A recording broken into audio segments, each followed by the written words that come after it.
ஹல்லேலூயா. நன்றி செலுத்துகிறேன். பிதாவே, உம்மை துதிக்கிறேன், உம்மை ஆராதிக்கிறேன். இயேசு கிறிஸ்துவின் நாமத்தினாலே யாவருக்கும் வாழ்த்துதல் தெரிவிக்கிறதோடு கூட தேவன் தாமே உங்களை ஆசீர்வதிப்பாராக. தேவன் நம்மோடு கூட இருக்கின்றார். இயேசு கிறிஸ்து உயிர்த்தெழுந்தார். இன்றைய நாள் இயேசு கிறிஸ்துவை நாங்கள் உயிர்த்தெழுதலை கொண்டாடுகிற நாள். இயேசு கிறிஸ்து கல்லறையில் இருந்து உயிர்த்தெழுந்தார். ஆனால் இன்றென்றால் இயேசு 2000 வருஷத்துக்கு முன்பு கல்லறையில் இருந்து உயிர்த்தெழுந்தார். ஆனால் அவர் உயிர்த்தெழுந்தவர் நமக்குள்ளே இன்றைக்கு உயிர்த்தெழுந்தவராய் இருக்கிறார். நமக்குள்ளே அவர் வாசம் பண்ணினவராய் இருக்கிறார். ஏனென்று சொன்னால் தேவன் ஆகிய கர்த்தர் இந்த பூமிக்கு எதற்காக வந்தார்? அவர் சாதாரணமாய் மரித்து உயிர்த்து எழுந்து போவதற்காக அவர் வரவில்லை. அவர் மரித்தார், உயிர்த்தார், சதாகாலங்களிலும் ஜீவிக்கிறவராய் இருக்கிறார். அதே நேரம் அவர் உயிர்த்தெழுந்து உன்னதங்களுக்குள்ளே போறார் என்று சொல்லி நாங்கள் வாசிக்கிறோம். அதே நேரம் அவர் எங்களுக்குள்ளேயே வாசமாயிருக்கிறார். அதுதான் தேவனுடைய உயிர்த்தெழுதலிலே நடந்த மிகப்பெரிய காரியமாக இருக்கிறது. உயிர்த்தெழுதல் என்றவுடனே நாங்கள் இயேசு உயிர்த்தெழுந்தார், சந்தோஷம், நல்லதுதான். ஆனாலும் அவர் உயிர்த்தெழுதலினாலே எங்களுக்கு உண்டாயிருக்கிறது என்ன? அவர் உயிர்த்தெழுந்து எங்களுக்கு பெற்று தந்தது என்ன? அவருடைய உயிர்த்தெழுதல் கிறிஸ்தவர்களாகி எங்களுக்கு ஏன் அதிக மேன்மையானதும் அதிக முக்கியத்துவம் வாய்ந்ததும் அதிக கனத்துக்குரியதாய் காணப்படுகிறது என்று சொன்னால், அவர் இயேசு கிறிஸ்து பிறந்த பொழுது அவர் பிறந்தார். இந்த பூமிக்கு ரட்சணியம் உண்டாயிருந்தது.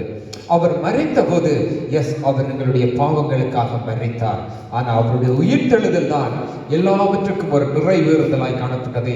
ஏனென்று சொன்னால் தேவன் எங்களை ஆலயமாய் தெரிந்து கொள்ளும்படி, அவர் வாசம் பண்ணும்படி, நாங்கள் அவரை தேவனாய் ஏற்றுக்கொண்ட போது, நாங்கள் அவரை அறிக்கை பண்ணின போது, அவர் பரிசுத்த ஆவியாய் இருக்கிறவர், வார்த்தையாய் இருக்கிறவர், அவர் எங்களுக்குள்ளே வந்து வாசமாயிருக்கிறார். எங்களுக்கு உள்ளே அவர் வாழ்கிறவராய் இருக்கிறார். ஏனென்று சொன்னால் எங்களுடைய சரீரமானது இந்த இதிலே ஆவி, ஆத்ம, சரீரம் என்று 3 காணப்படுகிறது. அப்ப எங்களுக்கு ஒரு ஆவி உண்டு, தேவனுக்கு ஒரு ஆவி உண்டு. அதுதான் தேவ ஆவியானவர். அப்ப தூய ஆவியானவர். எங்களுடைய ஆவி அது ஆதாம் செய்ததினால் நாங்கள் வாசிக்கிறோம். உங்களுக்கு தெரியும், ஆதாம் செய்த பாவத்தின் நிமித்தம் எங்களுக்குள்ளே பாவம் வந்தது. அந்த பாவத்தின் நிமித்தம் அந்த ஆவி மரித்து போயிருந்தது. எப்பொழுது இயேசு கிறிஸ்துவினுடைய ஆவியானவர், அந்த தேவ ஆவியானவர் எங்களுக்குள்ளே வருகிறாரோ, எங்களுக்குள்ளே மரித்திருக்கிற ஆவி மீண்டும் உயிர் பெறுகிறது. அதனாலே தான் நாங்கள் வாசிக்கிறோம், ஒருவன் கிறிஸ்துவுக்குள் பிறக்கப்பட்டால் அவன் பிறந்தால் மறுபிறப்பாய் இருக்கிறான். எப்படி என்றால், முதல் பாவம் செய்த பாவத்தின் பிறப்பிடமாய் இருந்தவன் அதற்கு பிறகு அவன் ஜீவனுக்கு பிறப்பிடமாகிறான். ஏனென்றால் அவனுக்குள்ளே பாவம் நிலை கொள்ளுவதில்லை, பாவம் அவனை விட்டு ஓடி போகிறது என்று சொல்லி வாசிக்கிறோம். ஆனால் ஒரு பெரிய காரியம் என்னென்று சொன்னால், இயேசு கிறிஸ்துவை சிலுவையிலே அறைந்து விட்டார்கள். அறைந்த பொழுது கொண்டு வந்து பிறகு கல்லறையில் வைத்து விட்டார்கள். ஆனால் அவர்களுடைய ஊழியக்காரர்கள் அவரை தேடி போகிறார்கள். தேடி போன போது நாங்கள் மத்தேயு 28 அதிகாரத்திலும் 16 மார்க் 16, லூக்கா 24, யோவான் 20 இல்லை 1-8-9 வசனங்கள் மட்டும் நாங்கள் வாசிக்கலாம். அங்கு சொல்லப்பட்டிருக்கிறது, இயேசு கிறிஸ்து உயிர்த்தெழுந்தார். ஏனென்று சொல்லி சொன்னால், 1வது வசனத்திலே இருந்து 8வது வசனம் மட்டும் நாங்கள் வாசிக்கும் போது லூக்காவிலே இயேசு கிறிஸ்து உயிர்த்தெழுந்தார். ஏனென்று சொல்லி சொன்னால், அவர்கள் வந்து அந்த சரீரத்தை பார்த்தபோது அங்கு சரீரம் காணப்படவில்லை. அப்ப மத்தேயுவை நாங்கள் வாசிக்கலாம். அப்ப சரீரம் அங்கு காணப்படாததினாலே அவர்கள் கவலை அடைந்தார்கள். அவர்கள் கவலை அடைந்த போது தேவதூதன் வந்து சொல்லுகிறார், நீங்கள் கவலைப்பட வேண்டாம். அந்த வாசிக்கிறேன் நான் அந்த வசனத்தை மத்தேயுவிலிருந்து. ஓய்வு நாள் முடிந்து வாரத்தின் முதலாம் நாள் விடிய காலம் விடிந்து வருகையில் மகதலேனா மரியாளும் மற்ற மரியாளும் கல்லறைக்கு பார்க்க வந்தார்கள். அப்பொழுது பூமி மிகவும் அதிரும்படி கர்த்தருடைய தூதன் வானத்திலிருந்து வந்து வாசலில் இருந்த கல்லை புரட்டி தள்ளி போட்டான். அதன் மேல் உட்கார்ந்தான். அவனுடைய ரூபம் மின்னலைப் போலவும் அவனுடைய வஸ்திரம் உறைந்த மழையைப் போலவும் வெண்மையாயிருந்தது. காவலாளர்கள் அவனுக்கு பயந்ததினால் திடுக்கிட்டு செத்தவர்கள் போலானார்கள். தூதன் அந்த ஸ்திரீகளை நோக்கி, நீங்கள் பயப்படாதிருங்கள், சிலுவையில் அறையப்பட்ட இயேசுவை தேடுகிறீர்கள் என்று அறிவேன். அவர் இங்கே இல்லை, அவர் சொன்னபடியே உயிர்த்தெழுந்தார். கர்த்தர் வைத்த இடத்தை வந்து பாருங்கள் என்று சொல்லி அவர் சொன்னபடியே உயிர்த்தெழுந்தார். 6வது வருஷம் சொல்லுகிறது, அவர் சொன்னபடியே உயிர்த்தெழுந்தார். அப்ப இயேசு கிறிஸ்துவானவர் கல்லறையில் இல்லை. ஆனால் இன்றைக்கு அநேக பேர் இயேசு மரிக்கவில்லை, இயேசு உயிர்த்தெழவில்லை என்று சொல்லி வாதிடுகிறவர்கள் அநேகம் பேர் இருக்கிறார்கள். ஆனாலும் நாங்கள் கிறிஸ்துவை விசுவாசிக்கிற நம்மளுக்கோ அவர் உயிர்த்தெழுந்தார் என்பது தேவ பலனாய் இருக்கிறது. அப்ப அதனாலே ஆண்டவர் சொல்லுகிறார், பிறகு சொல்லுகிறார்கள், அவர்கள் 8வது வசனம், அவர்கள் மகா சந்தோஷத்தோடு கல்லறையை விட்டு புறப்பட்டு போனார்கள் என்று சொல்லி, பிறகு அவர்கள் நடந்து போகையில் இயேசு கிறிஸ்து அவர்களை நோக்கி 10வது வசனத்திலே அவர்களை நோக்கி, பயப்படாதிருங்கள், நீங்கள் போய் என் சகோதரர்கள் கலிலியாவுக்கு போகும்படி அவர்களுக்கு சொல்லுங்கள், அங்கே அவர்கள் என்னை காண்பார்கள் என்று சொல்லி இயேசு கிறிஸ்துவை குறித்து அவர்கள் சொல்லப்படுகிறது. அப்ப இயேசு கிறிஸ்துவானவர் அவர் முதல் மனுஷனுடைய சாயலிலே இருந்தார். அவர் அடிக்கப்பட்டு அவர் உயிர்த்தெழுந்த பின்பு அவருக்கு மகிமையின் சரீரம் கொடுக்கப்பட்டிருக்கிறது. அப்ப தேவனாகிய கர்த்தர் உயிர்த்தெழுந்தார். அவர் உயிர்த்தெழுந்ததினாலே நிறைய காரியங்கள் உண்டாயிருந்தது. அதிலே நான் சில காரியங்களை குறித்து உங்களோடு கூட இந்த நாளில் நான் பேச விரும்புகிறேன். அவர் உயிர்த்தெழுந்ததினாலே தான் ரட்சிப்பு எங்களுக்கு உண்டானது. அதனாலே தான் எங்களுக்கு ரட்சிப்பு பூரணப்பட்டது. அவர் உயிர்த்தெழுந்ததினால் எப்படி எங்களுக்கு ரட்சிப்பு உண்டாகிறது, அந்த ரட்சிப்பு எப்படி உண்டாகிறது மற்றது அவரோடு கூட நம்மை உயிர்ப்பித்தார். எப்படி நம்மை அவரோடு கூட எங்களை உயிர்ப்பித்தார். அதோடு கூட மாத்திரமல்ல, அவர் உயிர்த்தெழுந்து எங்களை அவருடைய தேவனுடைய ஆலயமாக்கி வைத்திருக்கிறார். பாருங்க, அவர் உயிர்த்தெழுந்ததினால் எங்களுக்குள்ளே இவ்வளவு காரியங்கள் நடைபெறுகிறது. இவ்வளவு காரியங்கள் நடைபெறும் போதுதான் நாங்கள் நித்திய ஜீவனுக்குரியவர்களாய் காணப்படுகிறோம். இயேசு கிறிஸ்துவை மரித்தோரிலிருந்து தேவன் உயிர்ப்பித்தார் என்று சொல்லி நாங்கள் விசுவாசிக்கும் போது, நாங்கள் நம்பும் போது எங்களுக்குள்ளே அந்த இயேசு கிறிஸ்துவின் ஜீவன் வருகிறது. அந்த ஜீவன் வந்து எங்களுக்கு இரட்சிப்பை உண்டு பண்ணுகிறது. அந்த இரட்சிப்பு அது தேவனால் உண்டாக்குறது, மனுஷனால் அல்ல. அது தேவனுடைய சித்தத்தின்படி அது தேவன் செய்ய வல்லமை உள்ளவராய் இருக்கிறார். தேவன் நாங்கள் விசுவாசிக்கும் போது, நாங்கள் நம்பும் போது, காணாதவைகளை நம்பும் போது அதுதான் நாங்கள் வாசிக்கலாம். காணாதவைகளை நம்புவதுதான் எபிரேயர் 11வது அதிகாரத்திலே வாசிக்கலாம். நம்பப்படுகிறவைகளின் உறுதியும் காணப்படாதவைகளின் நிச்சயமாய் இருக்கிறது என்று சொல்லி விசுவாசமானது அது நம்பிக்கையானது. அப்ப நாங்கள் தேவனுடைய பிள்ளைகளாக இருக்கிற எங்களுக்கு தேவ பலன் எப்படி வருகிறது என்று சொன்னால் அவர் எங்களுக்கு அதே போல ஆண்டவர் சொல்லுவார், நீங்கள் போய் காத்திருங்கள் என்று சொல்லி. அப்ப நான் போகிறது நல்லது, உங்களுக்கு ஒரு தேற்றரவாளனே என்று. அப்ப இயேசு கிறிஸ்து மரித்து உயிர்த்தெழுந்து பரலோகத்துக்கு போறது கூட அவர் நல்லது என்றுதான் கண்டார். தேவன் எல்லாம் நல்லது நல்லது என்று கண்டுதான் எங்களுக்கு செய்கிறவர். அன்பின் பிரியமானவர்களே, அவர் ஆதியிலே வார்த்தையை உண்டு பண்ணி சகல பூமியிலே சகலவற்றை உண்டு பண்ணின பிறகு நல்லது நல்லது என்று கண்டுதான் அதற்கு பின்புதான் எங்களை உண்டு பண்ணினவர் தான் மரித்து உயிர்த்தெழுந்து போறதையும் அவர் நல்லது என்று கண்டதேவனாய் இருக்கிறார். அவர் சகலதும் எங்கள் நன்மைக்கு எதுவாக செய்கிறவரே அன்றி தீமைக்கு ஏதுவாய் அவர் எதையும் செய்கிறதில்லை. அதனாலே தான் இயேசுவுக்காக தங்கள் ஜீவனையும் கொடுக்க, இயேசுவை நம்புகிறவர்கள், அவரை சொந்த ரட்சகராய் ஏற்றுக்கொண்டவர்கள் அவருக்காக ஜீவனையும் கொடுத்தார்கள். அப்ப நான் இந்த நேரத்தில் நான் வாசிக்கிறேன் ரோமர் 10வது அதிகாரம் 9வது வசனத்தை நான் வாசிக்கிறேன்.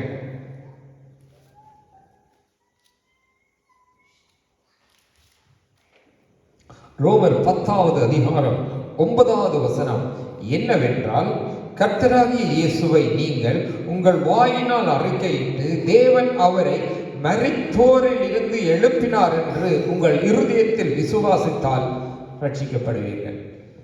இயேசு கிறிஸ்துவை தேவன் மரித்தோரிலிருந்து உயிர்ப்பித்தார். அதாவது இயேசு கிறிஸ்துவானவர் மரணத்திலிருந்து உயிர்த்தெழுந்தார் என்று சொல்லி அவரை நம்பி அவரை விசுவாசித்து அறிக்கை இடுகிறவன் ரட்சிக்கப்படுவான் என்று சொல்லி, அப்படி அவன் அறிக்கை இடும்போது அவனுக்கு ரட்சிப்பு உண்டாகிறது. ஏன் அவனுக்கு ரட்சிப்பு உண்டாகிறது என்று சொன்னார்.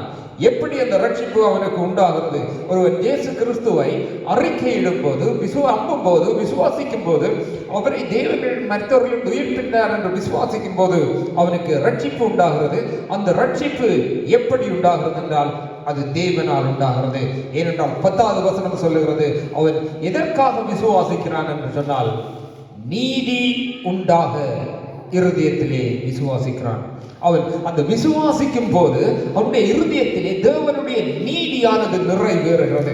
தேவனுடைய நீதி அவனுடைய இருதயத்திலே நிறைவேறும் போது தேவ நீதியை அவன் நடப்பிக்கும் போது, ஏனென்றால் தேவனானவர் கிறிஸ்துவை இந்த பூமிக்கு அனுப்பினார். தேவனே கிறிஸ்துவாய் இருந்து அவர் கிறிஸ்தவ சாயலாய், அவர் கிறிஸ்துவின் சாயலாய் ஏன் வந்தார் என்று சொன்னால், என்னை விசுவாசிக்கிறவனுக்கு நான் நித்திய ஜீவனை கொடுப்பேன் என்று அதுதான் சொல்லப்படுகிறது. அவருக்குள்ளே யோவானிலே நாங்கள் வாசிக்கிறோம், அவருக்குள்ளே ஜீவன் இருக்கிறது, அந்த ஜீவன் மனுஷருக்கு ஒளியாய் இருக்கிறது, அதுவே நித்திய ஜீவனாய் இருக்கிறது என்று சொல்லி நாங்கள் யோவான் 4வது அதிகாரத்திலே கடைசி பகுதிகளிலே நாங்கள் வாசிக்கலாம். அப்ப ஒருவன் இயேசு கிறிஸ்துவை ஏற்றுக்கொள்ளும் போது அது தேவனுடைய நீதியாய் எண்ணப்படுகிறதுனாலே அவன் நீதியாய் அவன் செய்கிற செயல் தேவனுக்கு நீதியாய் காணப்படுகிறது. இயேசுவை ஏற்றுக்கொண்டு அவன் அறிக்கையிடும் போது அவன் செய்கின்ற காரியம் தேவனுக்கு நீதியாய் காணப்படுகிறதுனால் அங்கு ரட்சிப்பு உண்டாகிறது.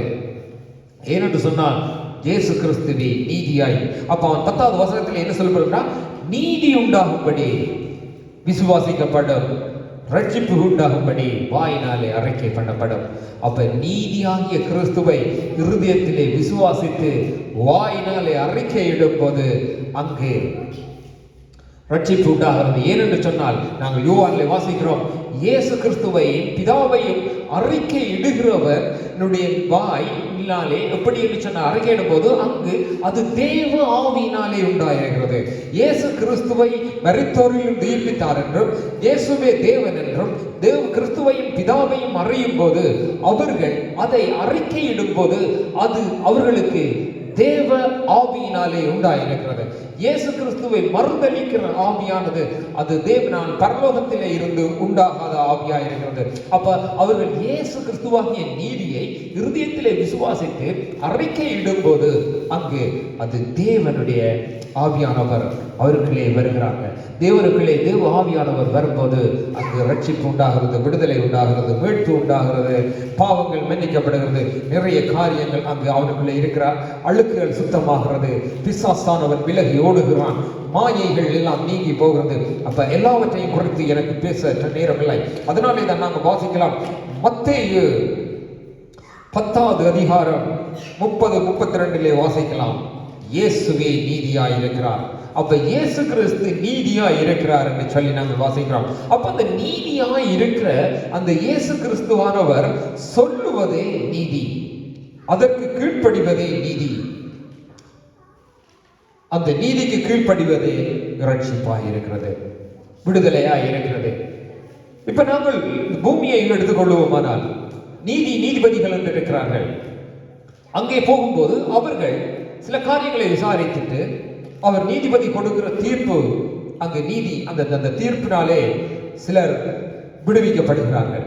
அப்ப செய்யாத தவறுக்காக குற்றப்படுத்தும் போது அங்கு குற்றமில்லை என்று சொல்லி கண்டுபிடித்து நீதி அவர்களை விடுதலை செய்யும் போது அப்ப அந்த நீதியாயிருந்த அந்த நீதிபதியினுடைய சொல்லுக்கு அங்கு சட்டம் கீழ்ப்படிந்து அவரை விடுவிக்கிறது. அதே போலதான் இயேசு கிறிஸ்துவே நீதியாய் இருக்கிறார். அவருடைய வார்த்தைக்கு நாங்கள் செவி கொடுக்கும் போது, அந்த வார்த்தைக்கு கீழ்ப்படும் போது இயேசு கிறிஸ்து சொல்வதை செய்வதே நீதியாய் இருக்கிறது. ஒருவன் என்னை விசுவாசித்தால் அவன் மரித்தாலும் பிழைப்பான் என்று சொல்லி, நான் அவனுக்கு ஜீவனை கொடுக்கிறேன் என்று சொன்னார். ஆடுகளுக்காக நான் ஜீவனை கொடுக்கிறேன், நானே நல்ல மேய்ப்பன் என்று சொன்னார். அவர் இயேசு கிறிஸ்துவானவர் பல இடங்களிலே சொல்லி வைத்திருக்கிறார், நானே நல்ல மேய்ப்பன், நான் ஜீவனை கொடுக்கிறேன், ஜீவனை கொடுக்கிறேன். அதை நான் என்னிடத்திலே ஜீவனை பெற்றுக் கொள்ளுகிறவன், அதை அவன் ஒரு காலமும் இழப்பதில்லை என்று சொல்லி ஒவ்வொன்றுமாய் தான் அவருடைய ஜீவன் காணப்படுகிறது. ஏனென்றால் அவருடைய ஜீவன் சகல அதிகாரங்களும் உள்ளதாய் காணப்படுகிறது. அப்ப ஒரு மனுஷனுக்கு எப்படி நித்திய ஜீவன் உண்டாகிறது என்று சொல்லி சொன்னால், இயேசு கிறிஸ்துவை அறிக்கையிடும் போது, அங்கு கிறிஸ்துவினை விசுவாசிக்கும் போது அங்கு நீதி உண்டாயிருக்கிறது. அப்படி நீதி உண்டாகும் போது அது தேவ நீதிக்கு ஏதுவாய் கிரியை செய்கிறது. அதே போலதான் நாங்கள் எபேசியரிலே வாசிக்கலாம். எபேசியர் 2வது அதிகாரம் 7வது வசனத்திலே நாங்கள் வாசிக்கலாம். உமக்கு நன்றி தகப்பனே, உங்களுடைய சமூகத்திலே ஒப்புக் கொடுக்கிறேன், நீரே நல்லவர் ஆண்டவரே, உமக்கு நன்றி செலுத்துகிறேன். எபேசியர் 2வது அதிகாரம் 7வது 1வது வசனம், இயேசு கிறிஸ்து உயிர்த்தெழுந்ததினாலே முதலாவது காரியம் எங்களுக்கு ரட்சிப்பு உண்டாயிருக்கிறது. அது தேவ நீதியாயிருக்கிறபடினாலே, கிறிஸ்து தேவ நீதியாயிருக்கிறபடினாலே, அவருக்கு கீழ்ப்படுகிறதுனாலே, அவரை நான் அக்செப்ட் பண்ணுகிறதுனாலே, நாங்கள் வாயினை இதயத்திலே விசுவாசித்து வாயினாலே அறிக்கைப்படுகிறபடினால் எங்களுக்கு ரட்சிப்பு உண்டாயிருக்கிறது. 2வது, அவர் எங்களை நம்மோடு கூட உயிர்ப்பிக்கிறார். எபேசியர் 2வது அதிகாரம் 7வது வசனம் சொல்லுகிறது, கிறிஸ்து இயேசுவுக்குள் நம்மை அவரோட கூட எழுப்பி உன்னதங்களிலே அவரோட கூட உட்காரவும் செய்கிறார். இதுல 2 விஷயம் செய்கிறார். என்ன செய்கிறார்? அவரோட கூட எழுப்புகிறார், அதே போல அவர் உன்னதங்களில் எங்களை வாசமாக வைக்கிறார். அப்ப தேவனானவர் இயேசு கிறிஸ்து உயிர்த்தெழும் போது அவர் எங்களை என்ன செய்கிறார் என்றால், இயேசு கிறிஸ்துவுக்குள் எங்களை உயிர்ப்பிக்கிறார். அப்படி நாங்கள் உயிர்ப்பிக்கப்படும் போது நாங்கள் நித்திய ஜீவனிலே அவர் தன்னோடு கூட எங்களை உட்கார வைக்கிற தேவனாய் இருக்கிறார். அதனாலே தான் நாங்கள் அந்த வாசகம் சொல்றது, இயேசுவோட கூட எங்களை எழுப்புகிறார்.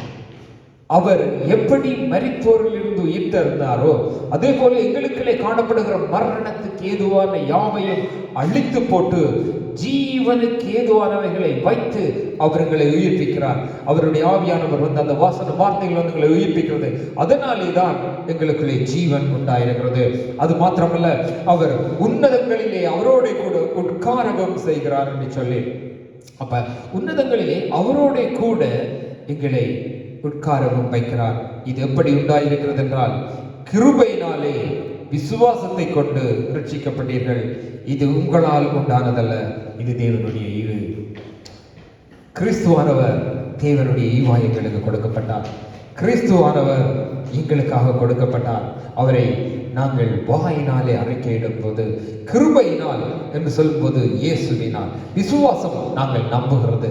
அப்ப அந்த தேவனுடைய வார்த்தையாகிய கிறிஸ்துவை அவரை நம்பி அவர் ஏற்றுக்கொண்டு நாங்கள் எங்கள் இருதயத்திலே நாங்கள் விசுவாசிக்கும் போது அவர் எங்களுக்கு ஜீவனாயிருக்கிறார்.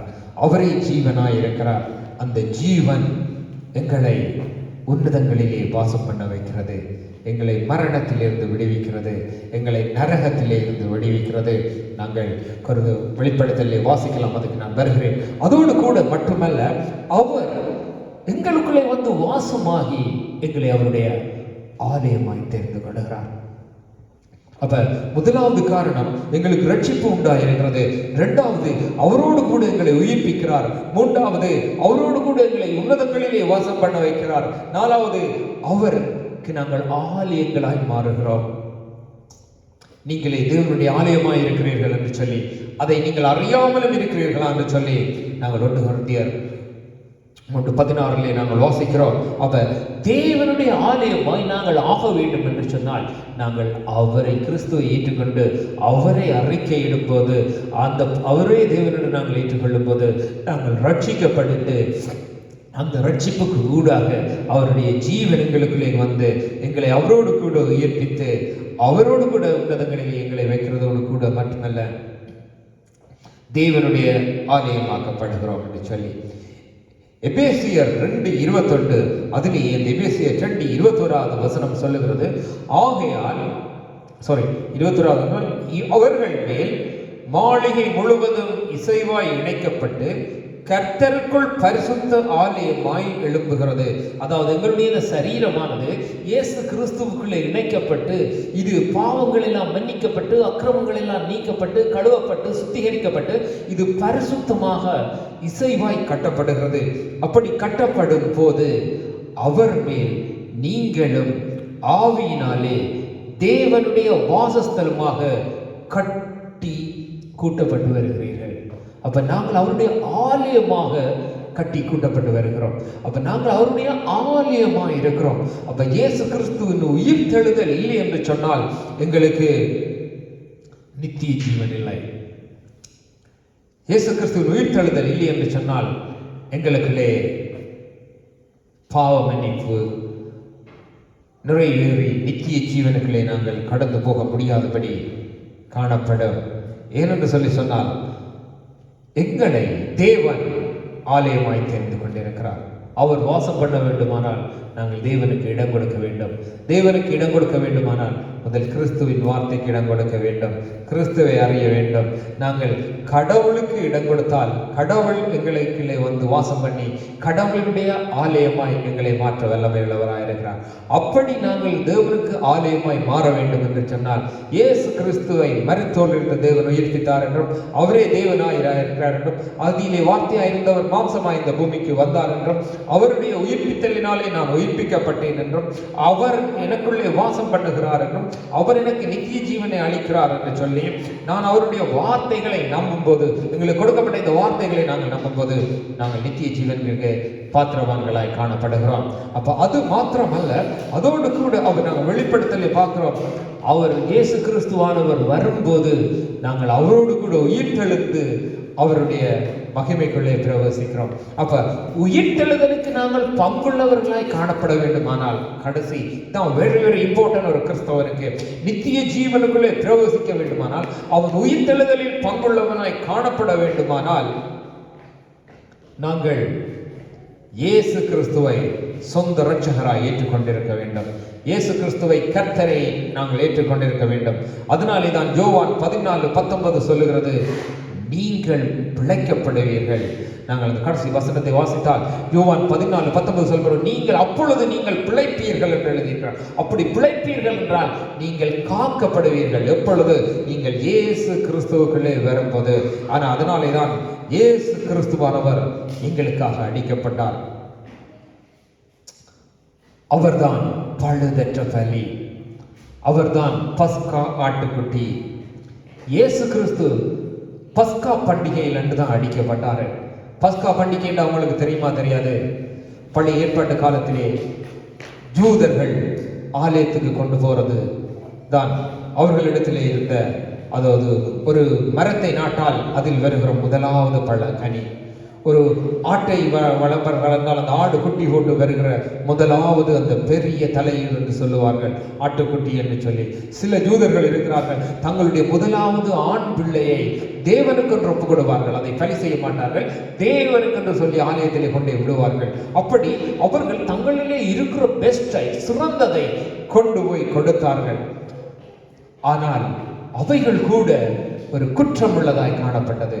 குற்றமற்றதாய் காணப்படத்தக்கதான ஒரே பலி என் தேவனாகிய ஆண்டவராகிய கிறிஸ்து.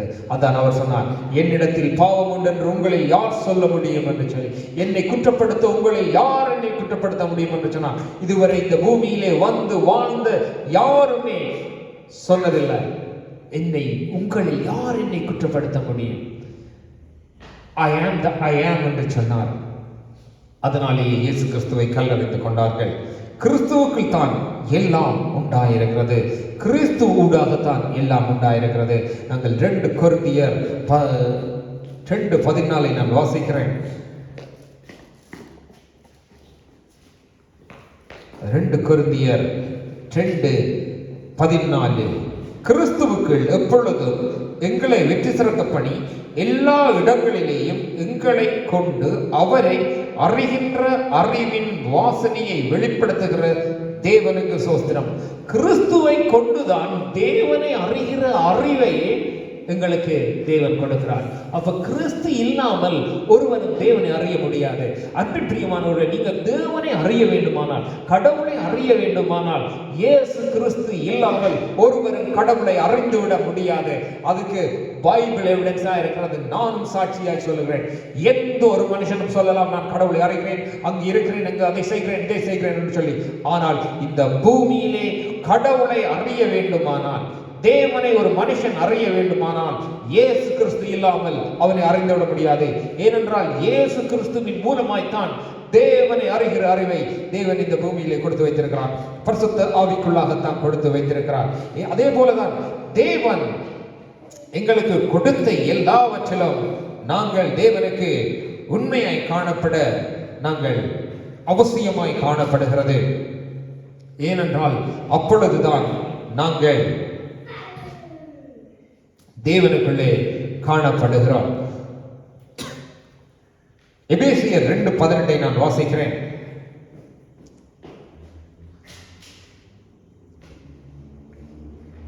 அந்தப்படி நாம் இருதரத்தாரும் ஒரே ஆவியினாலே பிதாவினிடத்தில் சேரும் சலாக்கியத்தை அவர் மூலமாய் பெற்றுக் கொள்ளுகிறோம். பிதாவினிடத்திலே தேவனிடத்திலே சேருகிறதற்கான உங்களுக்கு ஒரு சலாக்கியம் எப்படி கிடைக்கிறது என்று சொன்னால், ஒரு வழி எப்படி கிடைக்கிறது என்று சொன்னால் அந்த இயேசு கிறிஸ்து மூலமாகவே. அப்ப அந்த இயேசு கிறிஸ்துவின் உயிர்த்தெழுதலினாலே தான் நாங்கள் புறஜாதியராக இருந்தாலும், இயேசு கிறிஸ்துவானவர் கிறிஸ்டியன் கிடையாது. சிலர் போதித்து வருகிறார்கள் இயேசு கிறிஸ்து கிறிஸ்டியன் என்று சொல்லி. இயேசு கிறிஸ்து ஜூத மார்க்கத்திலே பிறந்தவர், ஜூதர்கள் வழியிலே பிறந்தவர். கிறிஸ்டியானிட்டி என்றது ஒரு மரம் கிடையாது. அதை ரோமர்கள் ஏற்படுத்தினவர்கள். ரோமர்கள் கொடுக்கப்பட்ட பேர் தான் கிறிஸ்டியானிட்டி. ஒருவர் பேசுகிறார், இயேசு கிறிஸ்து கிறிஸ்தவன் அல்ல, ரோமர் என்று சொல்லி, யூதர் என்று சொல்லி. அப்ப இயேசு கிறிஸ்துவுக்கு மேல் யாரும் இறக்கப்படுத்தவில்லை. எங்களுக்காக தான் இறக்கப்பட்டு இயேசு கிறிஸ்துவானவர் வந்தார். அவருக்காக நாங்கள் வரவில்லை, நாங்கள் எதுவும் செய்யவில்லை, எங்களுக்காக அவரை செய்து முடித்தார். அப்ப ஒருவன் ரட்சிக்கப்பட வேண்டுமானால், அதாவது நான் சுருக்கமாக சொல்லணும், ஒருவன் பரலோக ராஜ்யத்துக்கு நித்திய ஜீவனுக்கு போக வேண்டுமானால் இயேசு கிறிஸ்துவே அவரை சொன்னார், நானே வழியும் சத்தியமும் ஜீவனுமாய் இருக்கிறேன், ஒருவன் என்னை அல்லாமல் பிதாவினிடத்தில் போக முடியாது என்று இயேசு கிறிஸ்து சொன்ன வார்த்தையை நான் இப்பொழுது கடைசியாய் வாசித்தேன். இந்த வேளையிலே நான் இதோடு கூட நான் முடிக்க விரும்புகிறேன். எங்கள் தேவனாகிய கர்த்தர் ஒருவரே, அவரே பூமிக்கு இரட்சகராய் இருக்கிறார். இந்த பூமியில் உள்ள சகல மனுஷருக்கும் அவரே இரட்சகராய் இருக்கிறார். இயேசு கிறிஸ்து இல்லாமல் பாவ மன்னிப்பில்லை, மீட்பு இல்லை, ரட்சிப்பு இல்லை. அதனாலே தான் இயேசு கிறிஸ்துவின் உயிர்த்தெழுதினாலே நாங்கள் உயிர்த்தெழுதலுக்கு பங்குள்ளவர்களும் நாங்கள் பரலோக ராஜ்யத்துக்கு பங்குள்ளவர்களாம் ஆகும்படி அவர் எங்களுக்குள்ளே அவர் உயிர்த்தெழுந்து எங்களுக்குள்ளே உயிர்த்தெழுந்து அந்த நித்திய ஜீவனை எங்களுக்குள்ளே வைத்து போகிறார். அப்படி எங்களுக்கு நித்திய ஜீவனை கொடுத்த என் தேவனாகிய கர்த்தருக்கு நான் ஸ்தோத்திரத்திருக்கிறேன். அவருக்கு நான் நன்றி செலுத்துகிறேன். அவருக்கு நான் துதி கன மகிமை யாவையும் செலுத்துகிறேன். ஏனென்று சொன்னால் இந்த பூமியிலே எனக்கு நித்திய ஜீவனை கொடுக்க அவரே போதுமானவராய் இருந்தார். அதனாலே நான் இந்த வேளையிலே பிதாவை நான் ஒவ்வொருவருக்காகவும் நன்றி செலுத்துகிறேன். யாரெல்லாம் கிறிஸ்துவுக்குள்ளே உங்களிடத்திலே வருகிறார்களோ அவர்களுக்கெல்லாம் நீ நித்திய ஜீவனை கொடுக்கும்படி இந்த பூமியிலே கிறிஸ்துவை கொடுத்தீங்க. யாரெல்லாம் கிறிஸ்துவை அறிய முடியாதபடி இருக்கிற தடைகளை எடுத்து போடுங்க. ஆண்டவரை நீர் சொல்லி இருக்கிறீர் ஆண்டவரை, உலகத்திலே வாய்ஸ் மேன் என்று சொன்னால், அதாவது ஞானமுள்ள மனுஷன் என்று சொன்னால் கிறிஸ்துவை அறிவது, கிறிஸ்துவை தெரிந்து கொள்வது, கிறிஸ்துவை ஏற்றுக்கொள்வதுதான் ஒரு ஞானமான செயல் என்று சொன்னீங்க. அந்த ஞானமும் விடுதலையும் பூமியில உள்ள யாவருக்கும் கொடுக்கப்படும்படியாக ஜெபிக்கிறேன். சகலரையும் இயேசு கிறிஸ்துவுக்குள்ளாக வாழ்த்துகிறேன். நீர் எனக்காக உயிர்த்தெழுந்து எனக்குள்ளே உயிர்த்தெழுந்து எனக்கு நித்திய ஜீவனை கொடுத்ததற்காக நான் உமக்கு நன்றியுள்ளவனாய் இருக்க நீர் எனக்கு கிருபை பாராட்டும்படியாய் ஜெபிக்கிறேன். யாவற்றையும் மரித்து உயிர்த்தெழுந்த நசரேயனாகிய இயேசு கிறிஸ்துவின் வல்லமையுள்ள நாமத்தை ஜெபிக்கிறேன் பிதாவே. ஆமென், ஆமென்.